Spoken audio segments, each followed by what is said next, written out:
I'm here with John Probst, Vice President of Racing Development and Innovation for NASCAR. So a lot to unpack with this rules package, and a lot of the teams are getting to know some of the rules and just learning as much as they possibly can. You know, we have them drafting right now. What have you noticed just from observing?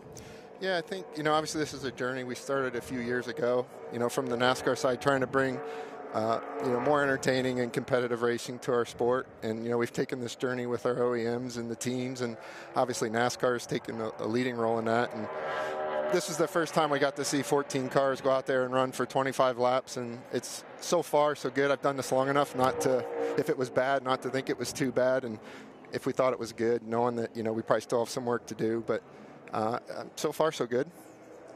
Awesome. Well, I think we're going to go to the studio for some questions from Jonathan and Chris. Hey, John, Chris Rice here from Charlotte in the studio. What we seen in the drafting was, to us, was great. It looked great, and I know we started this a couple of years ago. Was you pleased with what you've seen on the racetrack so far? Yeah, for sure. I'd say that the takeaway I took from that was, if you watch the beginning of the run, there were some cars that were pretty good and stayed at the front there. And then if you watch the 1 and the 21, they kind of hung out at the back there. In the last 5 laps, they were actually coming pretty quick through the field. And I stopped by and talked to Travis Geisler there at Penske before I came up here. And, they're talking about, having to make compromises as to, like, if you just want pure speed, or if you want to be better later in the run, which should make for some pretty good strategy decisions that the teams are going to have to make kind of on how they feel yellows may fall during a race. If they want a fast car to check out, hopefully get a lot of yellows and just keep doing that. Or if you think there's going to be a lot of green flag runs and you got to set your car up, maybe you're not so good at the beginning, but by the end, you're coming to the front. Hey, John, Jonathan Awesome. Merriman. I think we have another question from the studio. I just want to know, you talked about talking to Travis Geisler. How big of a conversation has this effort been? How much has NASCAR itself worked with the OEMs, worked with the teams to come up with this package that we saw work pretty well for 25 laps out on the track? Yeah, like I said, we're pleased.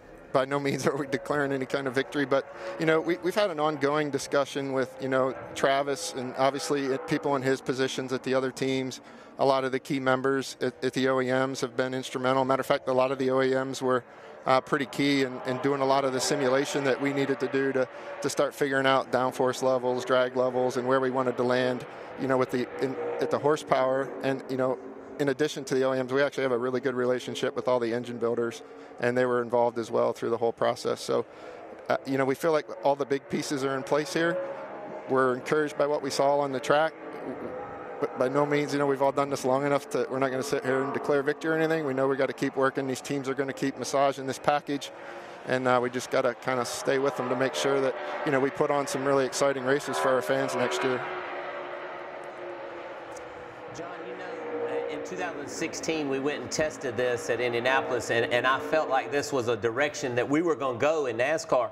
And I feel that this is something that is going to brighten our future. So do you think that this helps any certain particular driver? Do you think this helps a guy that might have, 15 years of racing under his belt versus somebody that has 5 years under his belt? Or do you think it's just putting them all together and letting them figure it out once they go racing? Is it driven towards one, or do you feel like it's everyone?